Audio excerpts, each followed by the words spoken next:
Hello and welcome to day 9 of the Maker Advent Calendar. Today we're going to open up box number 9.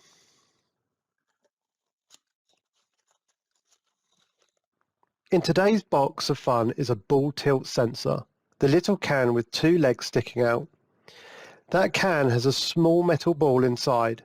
When you tilt the sensor, gravity pulls the ball downwards and makes it roll to the other end. The legged end has 2 contacts inside which connect to each leg. When the ball rolls down to the legged end, it connects these contacts together, which then provides our Pico with a high signal. When we tilt it back, the ball rolls away and the connection is broken, sending the pin back to low. Great for robotics projects as an auto kill switch if your robot manages to roll over. Let's construct the circuit. So I'm just going to turn off the Pico by disconnecting the USB. Again, we're going to start with the LEDs and buzzer connected. So remove the temperature sensor parts from yesterday, which should leave you with this as a starting circuit. So I'm going to remove these wires.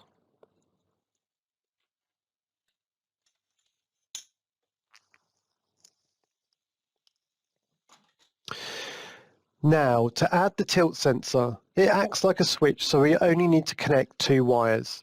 And we've included male to female jumper wires to allow you to wire the component without attaching it directly to the breadboard, giving you the flexibility to tilt the switch. We've also included some male to male wires if you prefer to wire this to a breadboard. The legs are only so strong, so while supporting the legs with your fingers, gently push the sensor's pins into the female ends of the jumper wires. Then connect one of these wires to the 3.3 volt physical pin 36 and the other to GPIO 26 physical pin 31.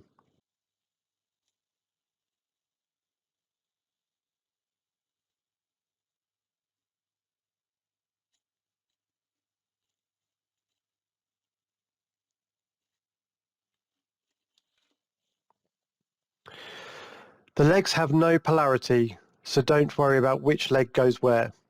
The circuit should look like this.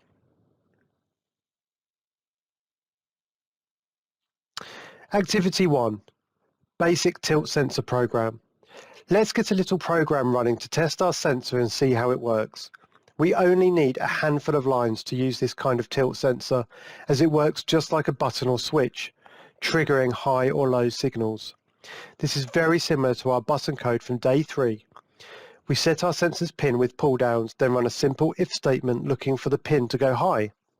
So let's copy the code and paste it into Thonny, stop, and then start the process.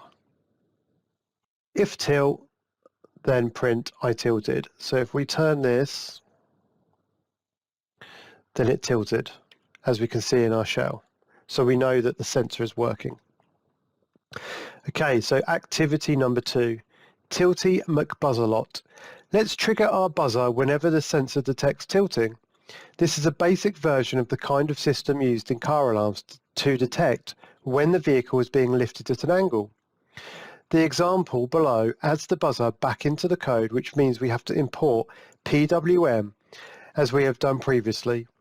Sets the buzzer frequency before the while loop, and then simply increases the buzzer duty when a tilt is detected. Give it a go. So let's copy the code, paste it into Thonny, stop and start. And now if we tilt the sensor, it says tilt detected and the buzzer goes off. And again, works perfectly. So activity number 3, tilt counter. In some projects, counting the number of times a sensor has detected something can be very useful, like knowing how many times someone has entered a room or attempted to move an object. Let's alter our code to count each time a tilt is detected. The example below is a little smarter than our previous counters, as we've added a new state variable to ensure the pin always returns back to low before we count again. Otherwise, if we kept the sensor tilted, it would just keep counting forever. We start the state at 0, then use AND in our if statements to check for two conditions. The first if statement won't run unless the state is 0 and the pin is high. When it does run, the block of code inside of this statement changes the state to 1, meaning it can't run this counting block again until we return the state to 0. The second if statement handles this. The second if statement only runs if the state is 1 and the pin is low, meaning we're forced to tilt the sensor back to trigger the block, return the state to 0, ready to be tilted again. So let's copy the code,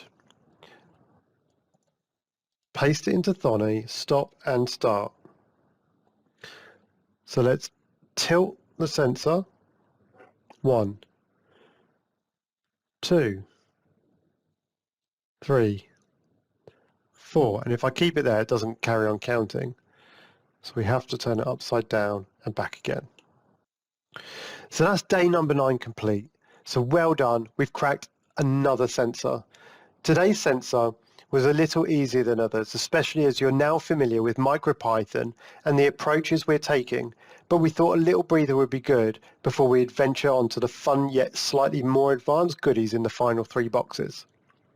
So today we have learned what a tilt sensor switch is and why you might use one, learn how to wire a tilt sensor into your circuit, how to use variables and if statements in a way that improves the robustness and accuracy of our project, made a basic tilt alarm.